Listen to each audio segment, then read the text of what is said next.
What's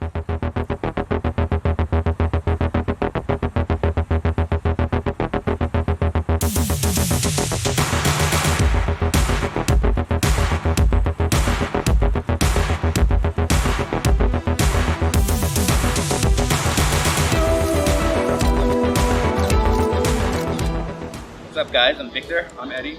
And today we're out here at Mizonokuchi Station. If you've never heard of Mizonokuchi, it's kind of like a sleepy city in the area. It's not the most famous place in regards to tourism in the area.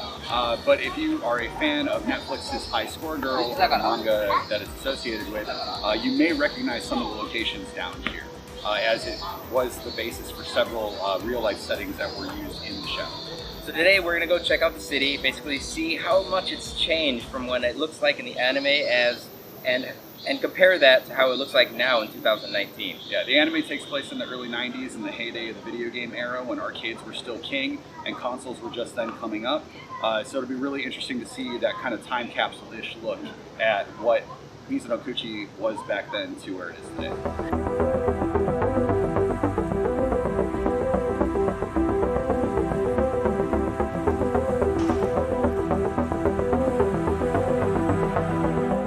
Here next to the train tracks, and this scene right here actually only played for maybe like a couple frames in the anime itself. However, it has like amazing attention to detail, because I mean the bookstore from the anime is still here. You still have all the yakitori places from the anime that's still here. So I mean it's really awesome how they could put it to life into the actual anime itself, and then you come out here and visit it and it's just like, wow, it's like exactly the same. Yeah, it's always amazing being in areas of Tokyo where being a fan of this kind of media, you can revisit it. And even though High Score Girl has a lot of elements in it that are more inspired by the area of Mizonokuchi than it is based on Mizonokuchi, it is great to see shots like this, and also just like familiar areas like the river, which we'll be going to in a little bit. As for like coming out here, like the motivation for it, High Score Girl is something that, like, for me, hits the nostalgia center really hard. I grew up in the late 80s, early 90s. Video games were a very prominent thing in my life, and I remember the arcade scene the way that it was in that show. I remember playing Mortal Kombat for the first time, Street Fighter at the arcades all the time, and it's just one of those things that, like, even though the characters in the show were a little bit older than I was at that time period, there was a lot that I could relate to, remembering when the PlayStation came out and all those kind of things. I don't think I was ever as competitive as any of the characters in the show were, but there's a lot that I can relate to in it as well. And being here at Victor is actually really cool, because we met through the arcade scene in Southern California years and years and years ago, and kind of have the same general nostalgia and feeling for it. And it's like, it's perfect, because I mean we're only like a couple years apart, and like the anime itself, the main character is only like 1 year older than me. Oh wow. Right? Yeah. So like when all these things came out, the Super Nintendo, the PlayStation, all this, like I remember that like very vividly. Yeah. The same thing with like the gaming scene, when like Street Fighter 2 came out.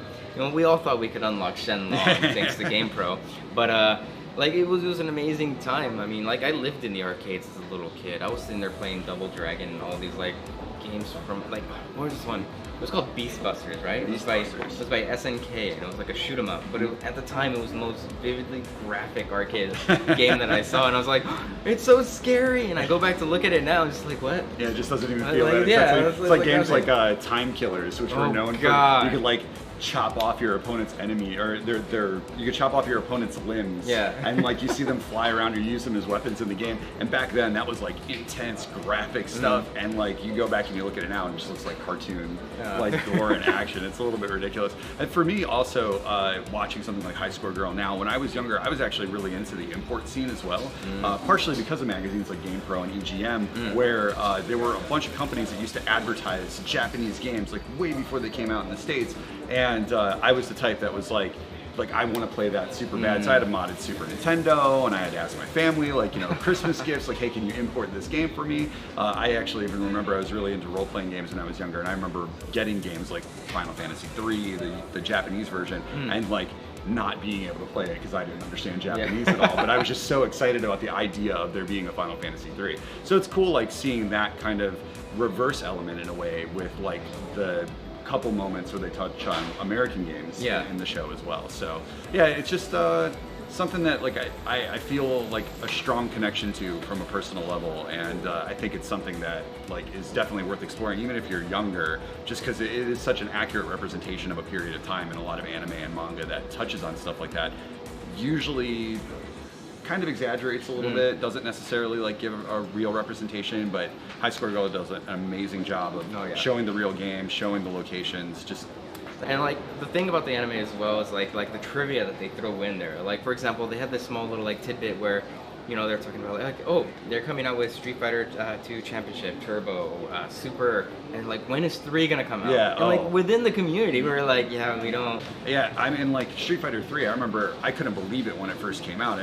I thought it was an April Fool's joke, because that's something that like we got used to. Yeah, EGM had done like the Shenlong thing years and years ago, and they did it again when Street Fighter Alpha came out, and then like in between Street Fighter 2, we got like Alpha 2, and then there were like all the spin-offs and all the stuff that was going on with the different Capcom characters, Final Fight, etc. So when they finally announced Street Fighter 3, like, and I grew up in Ohio, so it's not like our arcade scene at that time was as bustling as it was in other places of the country. Like Southern California had a really strong scene. So me and my friends, I think like we had probably already moved on to other games by that point, but I remember when that got announced, we all thought it was a joke, and then it actually came out, a local movie theater got it, and it was just like weeks and weeks of playing that game. So it was kind of also, like you were saying, really cool seeing that kind of stuff touched in on it. And like the video game magazines even, like they play a role in the story, and any kid who grew up during that time remembers picking up the gaming magazines every month and trying to find out what the newest information is, because we didn't have other resources for it. And like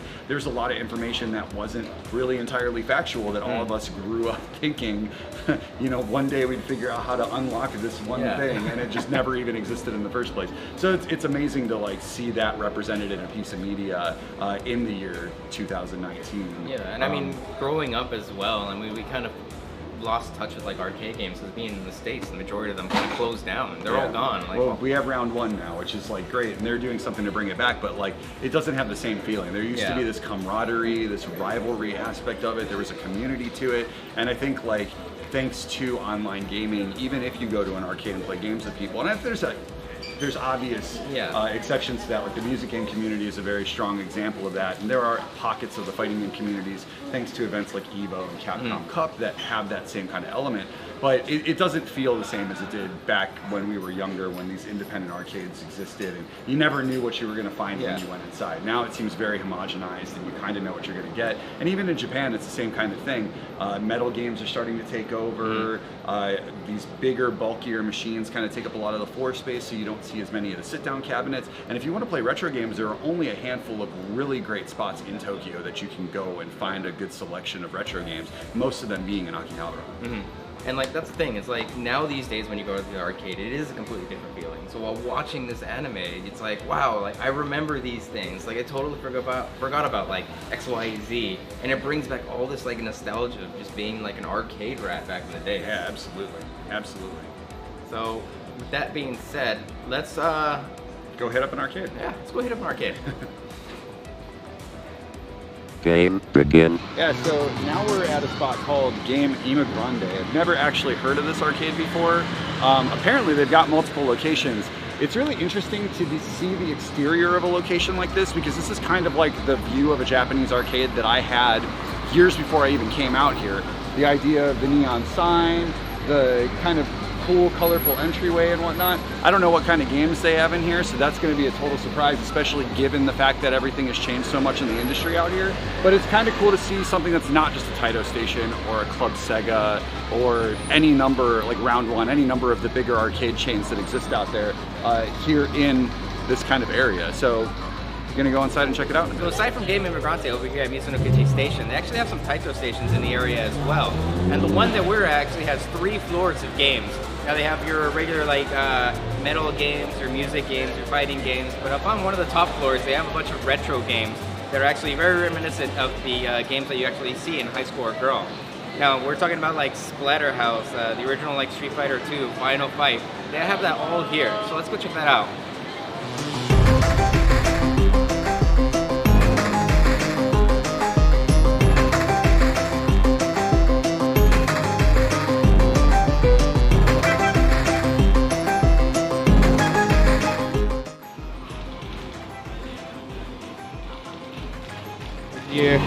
you think? It's very much like every other arcade in the area at this point. First floor was all rhythm games, UFO catchers. Fourth floor was all horse racing simulation. Fifth floor was all metal games. And the third floor was a wall of Kansai Collection 2, Fate Grand Order Arcade, and a bunch of Gundam pods and Gundam EX3. Very, very limited selection. Was hoping for a little bit more, but I mean, that's kind of just the state of how things are nowadays. So we just got done playing over at Taito Station, but unfortunately they really don't have that many retro games anymore. And even though we got a chance to play like Final Fight and Splatterhouse, I mean, these days trying to find old school retro games is very, very difficult unless you go to like Tokyo to like Mikado or something like that, like Natsuke Museum over in Akihabara. But I mean, that's like what makes it so important to like go out and like support these places, because once they're gone, like all this kind of like old school stuff, even though they had only like 2 arcade machines here, I mean, it's gonna be gone, and the only thing that's left is, you know, emulation, and it doesn't really have that same kind of like vibe, that kick.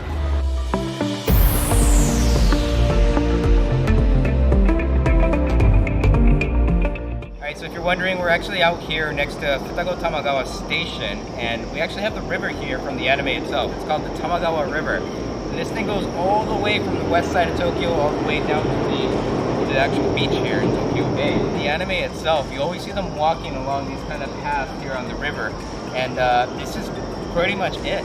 So I think it's in the 2nd or 3rd episode when they go, they try to find that like legendary like game center. Yeah, the 10 yen arcade where it has all of the games for cheaper than anywhere else. Yeah. And that's like a moment in the show. There's several moments in the show as well where they walk. It's kind of like almost a location where the story tends to wrap itself up during like particularly like troublesome or emotional moments where the butler comes and meets them at some point. It's a very frequent location in the series.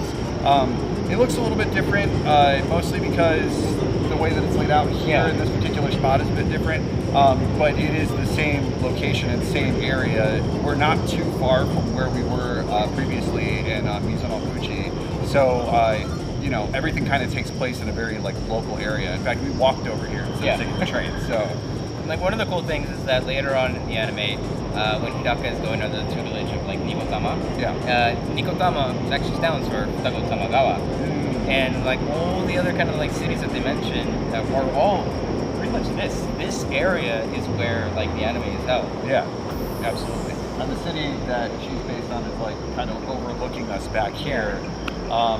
There's not really anything over there that was used in the series. It was really just the river, so we're just here checking this out for the time being. But it's really kind of incredible how they managed to pack in this whole series of neighborhoods into the show in one way or another.